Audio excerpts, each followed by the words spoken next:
महाराष्ट्र में जो हो रहा है, या हम कहें कि 2019 के विधानसभा चुनाव के बाद से महाराष्ट्र में जो कुछ भी हुआ है वो किसी की भी समझ से परे है। बीजेपी के साथ रहने वाली शिवसेना, हिंदुत्व का नारा देने वाली शिवसेना का बीजेपी से मोह भंग हो गया। एनसीपी और कांग्रेस के साथ मिलकर सरकार बना ली, फिर शिवसेना में ही टूट हो गई। शिवसेना का ही मुख्यमंत्री बना, बीजेपी का डिप्टी सीएम बना, फिर एनसीपी में टूट हो गई, जिसका मुख्य नेता जाकर मौजूदा बीजेपी और शिवसेना की गठबंधन वाली सरकार में डिप्टी सीएम बन गया। और डिप्टी सीएम बनने के बाद भी चाचा से रिश्ता कायम रखा, जिस पर चाचा इसे रिश्ते का नाम देकर भतीजे संग खूब राजनीति खेल रहे हैं। यहाँ चाचा से हमारा मतलब शरद पवार से है। पिछले 4 साल में महाराष्ट्र की राजनीति ने बहुत कुछ देख लिया है, जिसमें शरद पवार की भूमिका भी हमेशा एक्टिव ही रही है, जो कि कभी कभी समझ से भी परे ही रहे हैं, जैसे कि अभी हो चुकी है। यहाँ तक पार्टी में टूट को भी लोग शरद पवार का ही गेम बता रहे हैं, जिस हिसाब से साहब के तेवर बदले बदले नजर आ रहे हैं।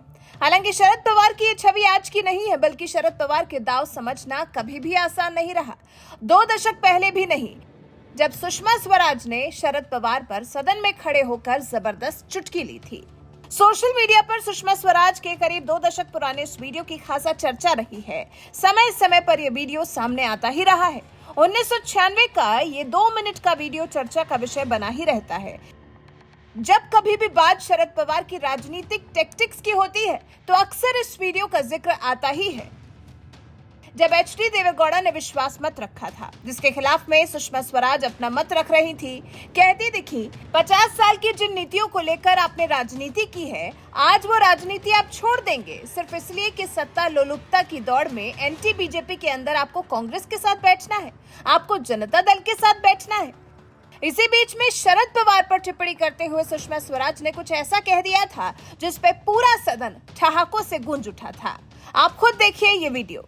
इतनी उलटबाजी भी खा सकता है कि 50 साल तक जिन नीतियों को लेकर आपने राजनीति की है, आज वो राजनीति टोटल की टोटल, एब्सोल्यूट की एब्सोल्यूट आप छोड़ देंगे सिर्फ इसलिए कि सत्ता लोलुपता की दौड़ में या एंटी बीजेपी स्टांस के अंदर आपको कांग्रेस के साथ बैठना है, आपको जनता दल के साथ बैठना है। इसलिए मैं आपसे कह रही हूँ अध्यक्ष जी, यहाँ सदन में ये छोड़ सकते हैं, लेकिन बाहर जब अपने अपने क्षेत्रों में जाएंगे, इनका कार्यकर्ता इन्हें छोड़ने नहीं देगा और ये अंतर विरोध इस सरकार को गिराने का कारण बनेंगे। रामविलास पासवान कहे थे, शरद यादव अभी कह रहे थे नहीं ये सरकार तो चलेगी, नरसिंह राव जी ने आज कह दिया चलेगी। अरे भाई, नरसिंह राव तो मौन साधे बैठे हैं, भूमिका निभा रहे हैं ये, और ये शरद पवार की भूमिका नहीं निभा रहे, ये ललिता पवार की भूमिका निभा रहे। मैं भाई शरद यादव से कहना चाहूंगा, Lalita Pawar, what is unlistenable? If it is her experience about him, why to be आपका बहुत बहुत धन्यवाद चंद्रशेखर जी, आपका बहुत बहुत प्यार है।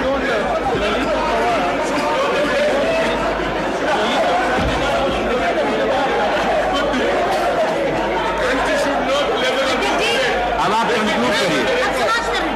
मैं इसलिए भाई शरद यादव से कहना चाहूंगी कि ये प्रयोग नया नहीं है। मैं भाई शरद यादव से केवल इतना कह रही थी, ये प्रयोग नया नहीं है, ये प्रयोग आपके गुरु राजनारायण जी पहले कर चुके हैं। 20 दिन के अंदर कांग्रेस ने समर्थन वापस लिया था और मेरे आदरणीय नेता चंद्रशेखर जी बैठे, 4 महीने के अंदर इनसे समर्थन वापस लिया था।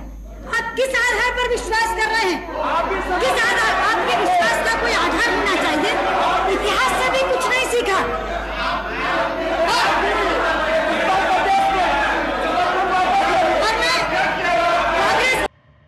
सुना आपने कैसे शरद पवार को ललिता पवार कहकर सुषमा स्वराज ने संबोधित किया था। दरअसल ललिता पवार बॉलीवुड फिल्मों में नेगेटिव किरदार निभाती रही हैं।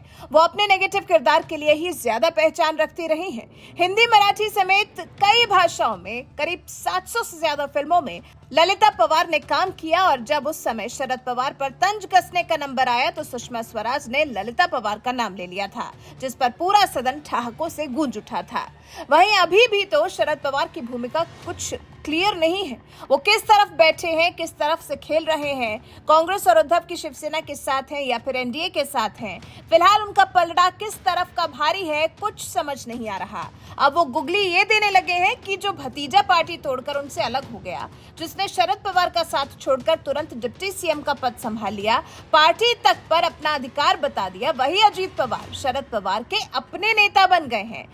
अभी हाल ही में शरद पवार ने एनसीपी में किसी भी तरह की फूट से इनकार किया है, तो क्या ये मान लिया जाए कि पिछले दिनों जो एनसीपी में फूट का खेला रचा गया, जिसमें शरद पवार का भी समर्थन था, या फिर फूट के बाद में अजीत पवार ने चाचा शरद पवार को किसी बड़े फैसले के लिए मना लिया है, जिसका औपचारिक ऐलान नहीं किया गया है। ये शरद पवार हैं, देख ही रहे हैं 2 दशक पहले से उनके लिए किस तरह की बातें की जाती रही हैं। तो अभी भी शरद पवार लगता नहीं कि कुछ बदले हैं, उनकी राजनीति लगता नहीं कि किसी को भी समझ में आ रही है। वैसे 2 दशक पहले जिस तरह से सुषमा स्वराज ने शरद पवार की सच्चाई सदन में बताई थी, क्या आप भी शरद पवार को उसी भूमिका में मानते हैं? क्या आप मानते हैं कि शरद पवार कब शरद पवार होते हैं और कब ललिता पवार? कुछ कहा नहीं जा सकता। इस बारे में आपकी राय हमें कमेंट कर जरूर बताएं।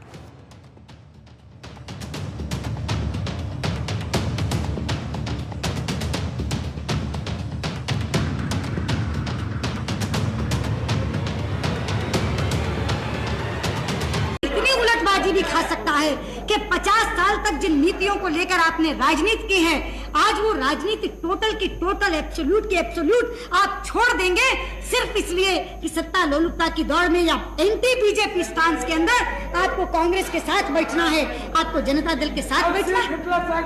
इसलिए मैं आपसे कह रही हूँ अध्यक्ष जी, यहाँ सदन में ये छोड़ सकते हैं, लेकिन बाहर जब अपने अपने क्षेत्रों में जाएंगे, इनका कार्यकर्ता इन्हें छोड़ने नहीं देगा और ये अंतर विरोध इस सरकार को गिराने का कारण बनेंगे। रामविलास पासवान कहे थे, शरद यादव अभी कह रहे थे नहीं ये सरकार तो चलेगी, नरसिंह राव जी ने आज कह दिया चलेगी।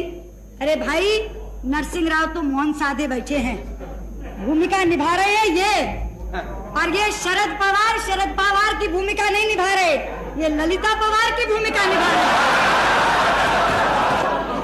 मैं भाई शरद यादव से कहना चाहूंगा, Lalita Pawar. What is unlistenable? If it is her experience about him, why to be आपका बहुत बहुत धन्यवाद चंद्रशेखर जी, आपका बहुत बहुत प्यार है।